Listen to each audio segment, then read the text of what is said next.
자, 여기서 보시게 되면 이제 생태계의 구성 편하게 그냥 알고는 있어. 이제 다시 한번 정리해 주는 거지. 자, 이제 생태계를 보시게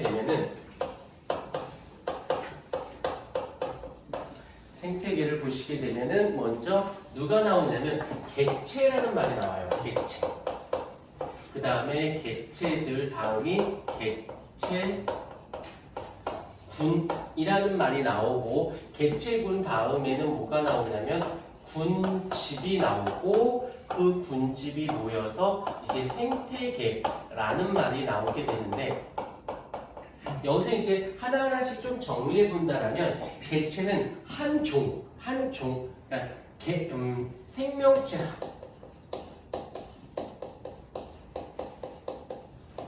하나, 생명체 하나를 하나의 개체라고 표현을 합니다. 그러다가 이제 그 생명체에 어떤 애들이 있냐면 같은 종애들. 군이라는 건 이제 물이 지었다라고 해서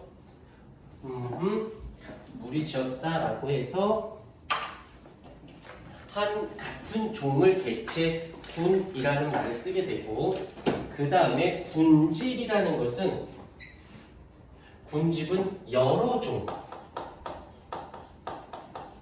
여러 종을 우리는 군집이라고 표현합니다.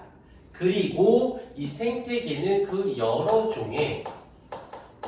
종에다가 플러스 환경까지 이렇게 잡은 걸 우리는 생태계라고 부르고 요거를 조금 더 다시 구역을 나눠 본다라면 요 하나의 생명체, 개체군, 군집까지가 얘가 생물적 요인.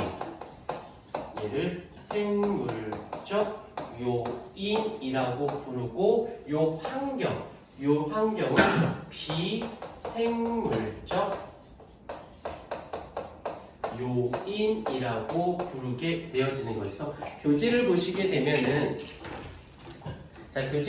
되면 생태계에서 자 동그라미 좀 칠까요? 개체, 개체군, 군집, 생태계. 그다음에 또 동그라미 밑에 생물적 요인이 있고 비생물적 요인이 있는데 비생물적 요인은 그냥 말 그대로 환경이다라고 보시면 되는데 여기서 별건 아니니까 여기 좀 보자. 한번 조금만 생각해 보자. 조금만. 어떤 거냐면 여기서 생물이 있고 환경이 있어요. 그러면 환경이 생물에게 영향을 주고 생물이 환경에게 주고 그러면 생물이 환경에게 먼저 영향을 줄까?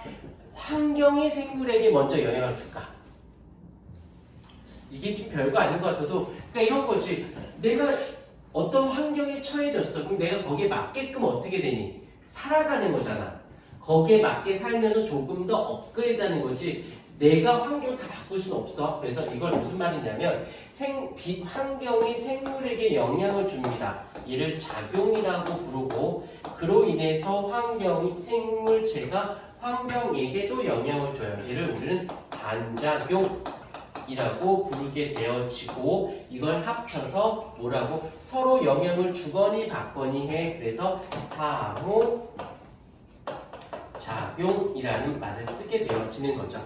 오케이, 이렇게 봐주시면 되어지고 그 다음 뭐 어려운 건 아니니까 보면 되고 다음 페이지를 넘기셔서요.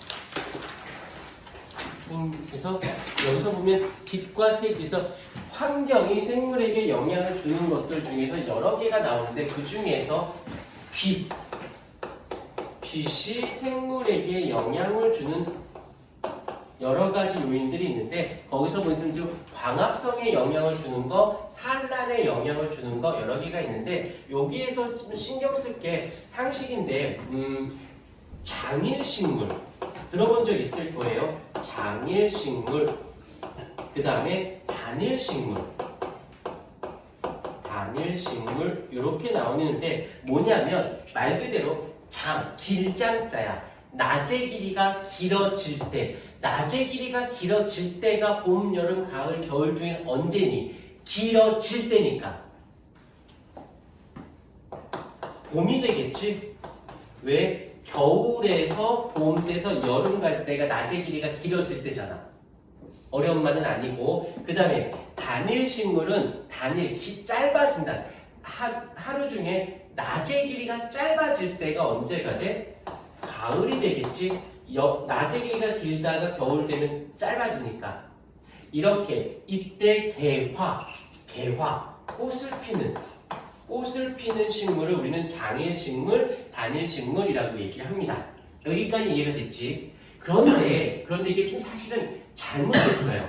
뭐냐면 이 식물 입장에서 개화는 여기서 낮의 길이가 기준이 되어서 낮의 길이가 길어질 때, 낮의 길이가 짧아질 때였는데 실제로는 식물 입장에서 볼게요. 식물 입장에서는 아니야. 얘가 뭐가 되냐면 밤의 길이가 짧아질 때 개화를 하고 여기서는 밤의 길이가 어찌 됐을 때 길어졌을 때 식물 입장에서 개화는 밤의 길이가 결정권을. 근데 우리가 그 당시에는 몰랐던 거지. 그래서 봄에 꽃을 펴? 낮을 항상 우리는 인간들은 낮을 기준으로 하다 보니 낮의 길이가 길어질 때 피는 꽃이군 였고 낮의 길이가 짧아졌을 때 꽃을 피는구나 라고 생각했는데 실제로 나중에 조사를 해보고 나니 식물 입장에서 밤의 길이가 기준이었다라는 거. 오케이. 이 정도만 살짝 구별해 주시면 되어질 듯 싶고요. 뭐 나머지 것들은 차근차근 한번 읽어보시면 되고 디테일하게 시험지상에 내지는 않아. 그 다음에 또 하나 살짝 여기에 뭐가 있냐면 여기 이제 해수면이 있고 여기가 이제 깊이 들어가면 심해로 심해? 수심이라고 할게요.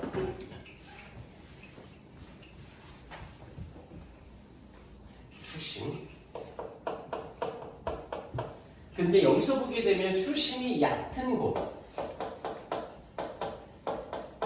곳이 있고 수심이 깊은 곳이 있는데 이때 색깔이 좀 다른 게 보일 거야. 여기서 보게 되면은 수심이 얕은 녹조류가, 깊은 데는 홍조류가, 여기서는 얕은 곳에는 녹조류가, 깊은 곳은 홍조류가. 그래서 너희들 그 바다 식물 중에 김, 미역, 다시마 이런 거 다 알고는 혹시 바다 음식을 많이 먹는 거는 굉장히 좋습니다. 그러니까 바다 음식 자체가 약간 좀 조금씩 짜거든. 근데 바다에 있는 것들이라서 우리가 정제된 소금을 먹을 바에는 바다 음식이 있는 걸 거기서 염분을 섭취하는 것이 훨씬 더 좀 인간에게 좀 덜 부담스럽거든. 바다 음식을 많이 먹을수록 난 좋다라고들 얘기를 많이 하거든. 일단 여기서 보게 되면 얕은 곳에서는 녹조류가, 깊은 곳은 홍조류가. 그러면 여기서 우리가 생각해야 될 게 뭐가 있냐면 이 얕은 곳에 사는 식물들은 녹조류의 반대인 적색, 얘의 파장을 얘를 흡수를 해요. 그리고 녹색 영역의 파장을 반사합니다. 내보내요. 그래서 내 눈에는 녹색으로 보이는 거야. 그 대신 반대 영역의 파장을 흡수하고 이 깊은 곳에 있는 이 홍조류는 왜 붉은색을 띠냐면 얘는 붉은 계통의 파장을 반사합니다.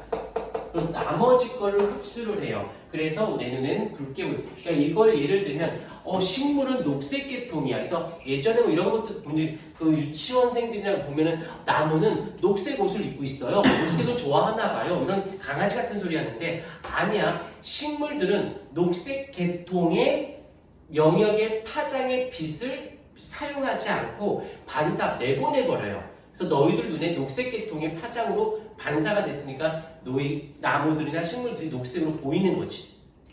오케이. 이 정도에서 반대. 녹조류는 녹조류를 반사시켜서 사용 안 하는 거고 홍조류는 붉은색 계통을 반사해서 사용하지 않는다라고 봐주시면 되는 거니까 한 번만 잘 듣고 넘기면 돼요. 어려운 거 없으니까. 그 다음에 여기서 동물의 적응, 식물의 적응 이런 거 읽어보세요. 이런 거 가지고 신경 쓰지 않으셔도 돼요. 영상 좀 꺼주실까요? 자.